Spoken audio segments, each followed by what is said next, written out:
Garden রিচে BJP councillor Sajal Ghosh দেখতে পাচ্ছেন সেই ছবি। গার্ডেন রিচে পৌঁছেছেন। সে কাজ আমি করিনি। কাউন্সিলর লোকজন বলে মনে হয় তৃণমূলের তো বটেই, নয়তো এরকম নির্লজ্জ কেউ হতে পারে?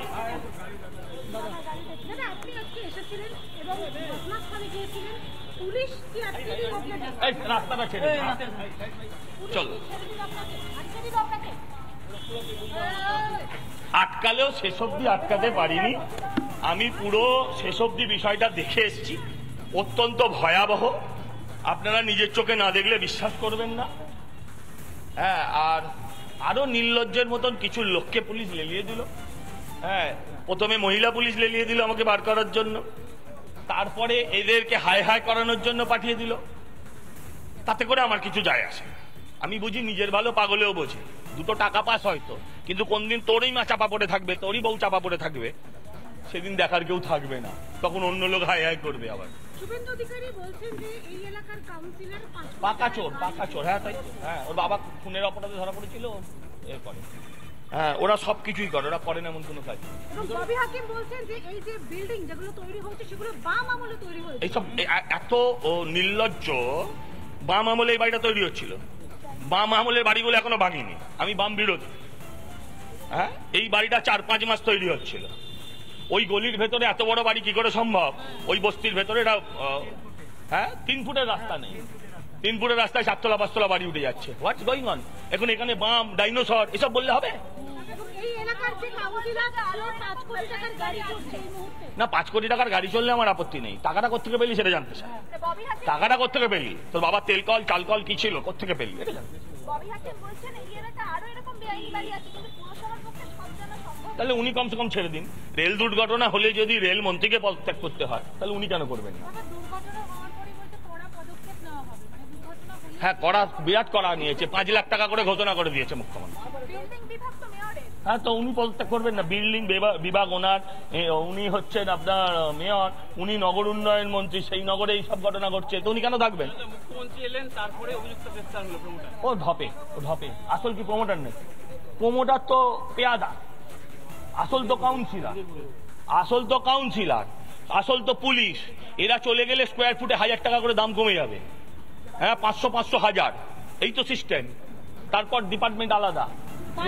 অভিযোগ যে জায়গায় যে বিল্ডিংটা কোলাপস করেছে সেটা আগে নাকি জলাভূমি ছিল। সেটা আমি এক্ষুনি বলতে পারবো না, আমিও আপনাদের থেকে তাই শুনেছি। মানে এটা আরেকটা ক্রাইম, সাধারণ মানুষ বলছে। হ্যাঁ, আমিও তাই শুনেছি, বলছি তো এটাই আরেকটা ক্রাইম। এটা একটু আমি নথিটা ঘাটি ঘটনা। শয়ে লোক আছে, উদ্ধার কিছু হচ্ছে না, দাঁড়িয়ে আছে সবাই।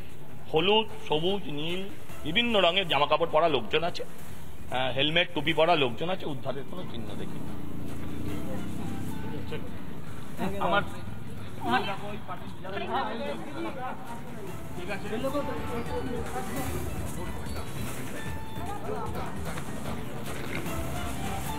আমরা শুনছিলাম বিজেপি কাউন্সিলর সজল ঘোষের বক্তব্য। সজল ঘোষ পৌঁছেছেন গার্ডেন রিচে এবং ঘুরে দেখছেন এই মুহূর্তে ঠিক কি পরিস্থিতি।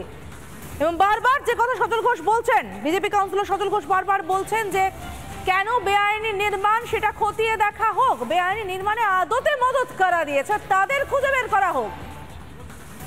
অন্যের ঘাড়ে দোষ ঠেলে কোনোভাবেই বাঁচা যাবে না। 3টি ছবি দেখতে পাচ্ছেন। দুর্ঘটনায় মৃত 2, আহত হয়েছেন অনেকে। পুকুর বুঝিয়েই কি বহুতল তৈরি হয়েছে যার কারণে এই বিপত্তি? প্রশ্ন উঠছে। অন্যদিকে প্রশ্ন উঠছে শামস ইকবাল 134 নম্বর ওয়ার্ডের কাউন্সিলর, কোটি টাকার গাড়ি কাউন্সিলরের, এই কাউন্সিলরের মদতেই কি এই ধরনের বেআইনি নির্মাণ?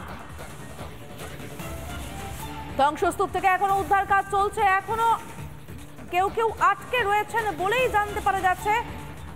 যদিও এই গার্ডেন রিচে যাওয়ার চেষ্টা করলেন সজল ঘোষ, গার্ডেন রিচে যাওয়ার পথে তাকে বাধা দেওয়া হয়, মহিলা পুলিশ দিয়ে বাধা দেওয়া হয়। সজল ঘোষ বলেন এলাকার কাউন্সিলর পাকা চোর, মেয়রের পদত্যাগ করা উচিত। শুভেন্দু অধিকারী টুইট করেছেন 2010 থেকে কেএমসি তৃণমূল পরিচালিত, 2010 থেকে 5,000-এর বেশি জলাশয় বেআইনিভাবে ভরাট করেছে। শুভেন্দু অধিকারীর টুইট।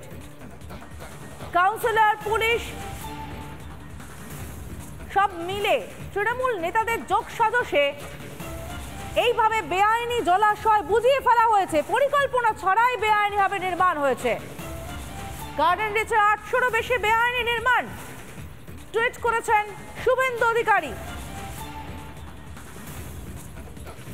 এলাকাটি মেয়র ফিরহাদ হাকিমের মেয়র অজান্তেই কিভাবে বেআইনি নির্মাণ প্রশ্ন তুলেছেন শুভেন্দু অধিকারী।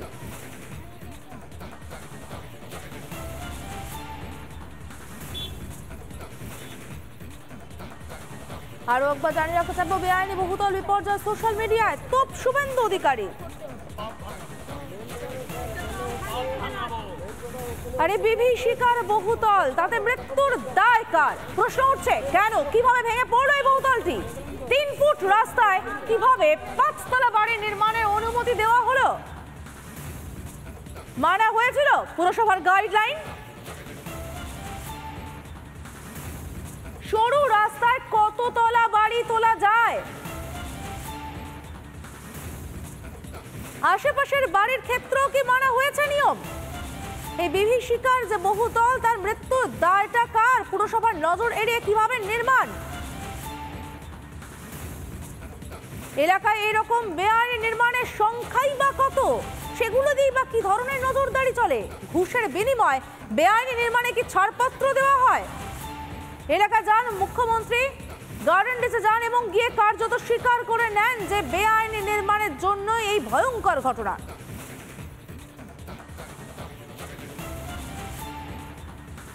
বাড়ি তৈরি করতে গেলে শুধু আমি একটা 6 তলা বাড়ি তৈরি করে দিলাম, এটা আমার কাজ নয়।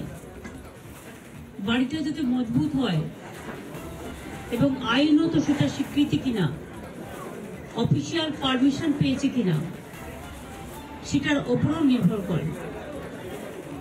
আমি মেয়রকে জিজ্ঞেস করছিলাম যেটা অফিসিয়াল পারমিশন দিয়েছে কিনা, ও বলল না।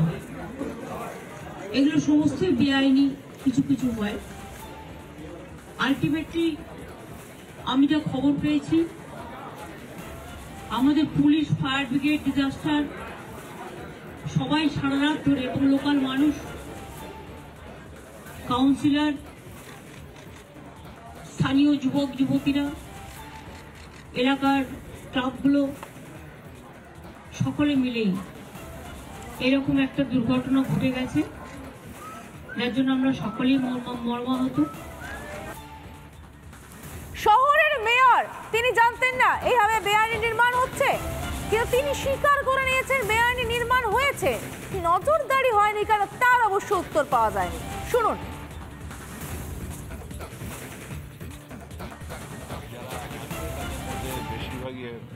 কথা হচ্ছে, কিন্তু তাদের চেক আপের জন্য নিয়ে যাওয়া হচ্ছে। ইনজোরদের এখানেও কিছু রাখা হয়েছে 7 জন, আর বাদবাকি এসএসকেএমে নিয়ে যাওয়া হচ্ছে। আর এসএসকেএম থেকে অলরেডি 8 জনকে ছেড়ে দিয়েছে প্রিলিমিনারি ট্রিটমেন্ট করে।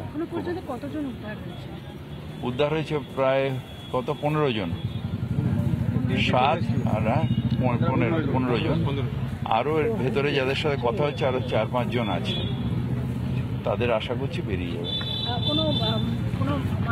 হ্যাঁ, 2 জন মারা গেছে, এখানেই আছে। একদিকে 3 থেকে 3.5 ফুট যে গলি, সেই গলির ভিতরে এরকম ভাবে একটা বাড়ি না, এটা এই বাড়ির প্ল্যান থাকতে পারে না। যারা করেছে তাদের আইন অনুযায়ী ব্যবস্থা হবে। এছাড়াও যে বাড়ি কোলাপস করেছে তার পাশের যে ফ্ল্যাট, সেটাও ফ্ল্যাট না, যে বাড়িটা কোলাপস করেছে তার তলায় বাড়ি ছিল, আমাদের টালি বাড়ি। আমাদের ভিকটিম গুলো সব টালি বাড়ি, মানে একজনের পাপে আরেকজনের পাশে। কিন্তু তার পাশের যে বাড়ি, এখনো যে বাড়ি খালি করে দেওয়া হয়েছে, সেটাও কিন্তু 5 তলা ফ্ল্যাট। সে তো অনেকগুলো আছে, সেগুলো তো আজকে না, সেই বামফ্রন্টের আমল থেকে এই এলাকায় এরকমই চলছে। লিগালি এই এত বড় বাড়ি এই পাতলা গলিতে হয়।